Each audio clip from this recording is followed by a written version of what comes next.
Takot ka ba mag-start ng sarili mong negosyo? Sa video episode natin na ito, pag-usapan natin paano mo sisimulan ang negosyo kahit takot ka. Okay, if you're interested, you are in for a treat.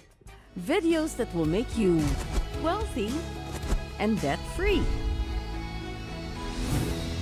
Hi there, this is Chinky Tan, your pambansang world coach. Sa episode natin na ito, we are going to talk about how to overcome your fear in starting your own business, enterprise, career, switching from employment to probably business.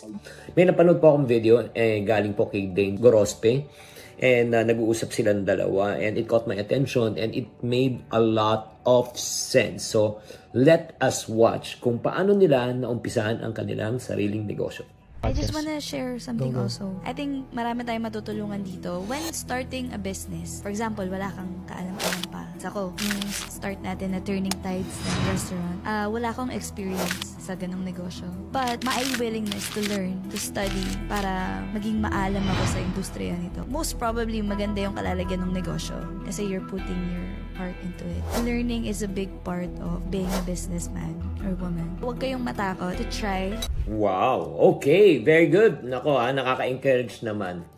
Kahit bata pang ito, ng mga points na sinabi po niya that I want to emphasize. Number one is the willingness to learn. Totoo po yan na talagang learn before you earn.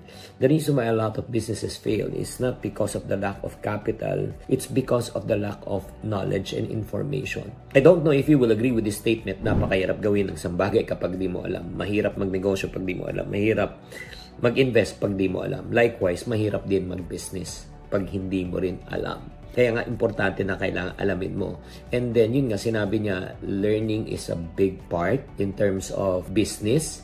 So, aside from that, na sinasabi na kailangan matuto ka talaga, if you put your heart into it, chances are you will become successful. Totoo po yan. Kaya nga, up to this very day, I'm still learning, I'm still educating myself. And if you are watching this channel, congratulations. Ang ibig sabihin yan, we have the same desire. Wala pa rin tatalo kung ikaw ay may alam. Lamang na lamang talaga mga tao may kaalaman. Pero may sinabi nga siyang pangalawa that caught my attention. Sabi niya, don't be afraid to try. Huwag kang matatakot na sumubok. Marami po ang natatakot na sumubok. Bakit po? Siyempre, natatakot. Paano na kung malugi? Paano na kung walang mangyari? Paano kung... Alam mo, kung iisipin natin lahat ng mga senaryo na mga negative, marami tayong maiisip. And then reality is, hindi ka makakapag-umpisa. Do you agree? The mere fact, you have so many ideas and you're not still applying it because you are afraid. Pero may sinabi po si Dane Gorospe na napakagandang analogy. Probably that might help you to overcome your fear. Let's watch this. Yung business sa akin parang ganito yan. Kunyari ako yung tao na takot sumakay ng aeroplano. You're afraid, but you bought the ticket. Para nag-invest ka or naglabas ka na ng pera. Sumakay ka ng aeroplano, kabado mo. Pag lumipad yung aeroplano, kakabahan ka. Ang daming mangyayari, ang daming scenarios na iisipin, pwedeng bumaksak. Yun yung feeling, yun yung process. But when you land, pag dumating ka na dun sa destination mo, yung feeling mo na parang, I did it. So that's my metaphor. Laging merong fear, meron kang maiisip ng ibang bagay, but once you just did it, naglabas ka na ng pera, kumita na yung pera mo, doon mo masabi na parang, buti na lang I bought that ticket. Buti na lang I invested that money.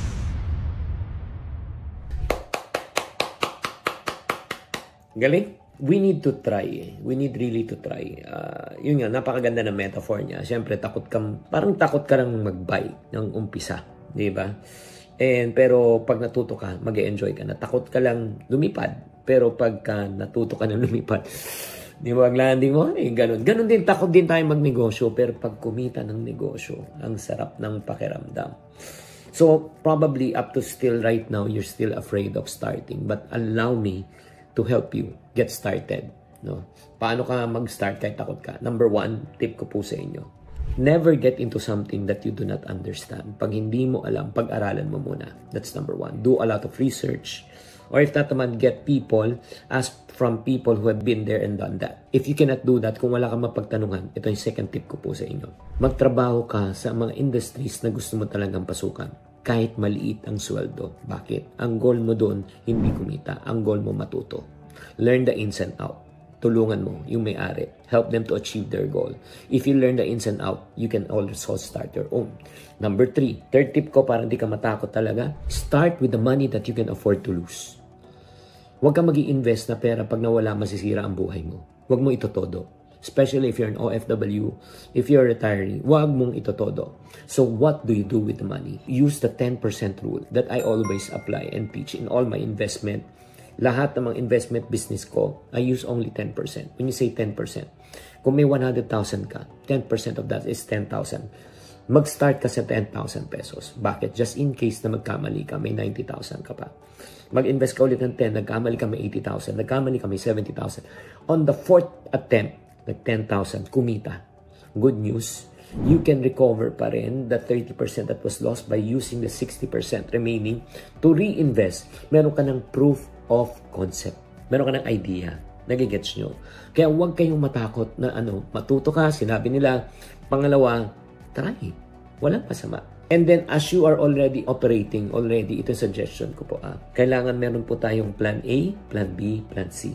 Just in case yung plan A natin di mag-work, may plan B tayo, meron tayong plan C. Gets nyo?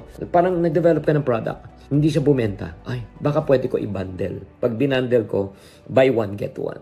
So, in other words, mababawi mo pa rin yung na-invest mo. Diba? Be open for change. Because the only thing that is permanent in this world is what?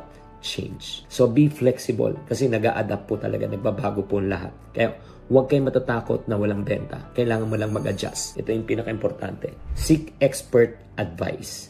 Don't hesitate to ask from people, mentors, advisors, industry expert. Join communities, networks who can learn from each other's experiences. I think this will be the best. Kaya maghanap kayo ng mga group, ng mga tao na talagang pwede kang tulungan in your financial journey. So, para sa mga ibang tao nagsasabi, Chinky, meron bang group na ganito? Well, if you don't have a group, you can join the Iponario group. Yung Iponario movement naman namin, libre. Okay? Hanapin nyo na yung link below, the Iponario movement, where we encourage people to save, to budget, to get out of debt, and to start their own business. Okay, so I hope I was able to encourage you in this video paano ka magsimula ng negosyo kahit natakot ka. Check out Bain Gorospe's video sa TikTok. Malay mo, marami kang mapulot ng mga aral tulad dito. Tatandaan, tamang karunungan, tamang disiplina ang susi sa pagyaman.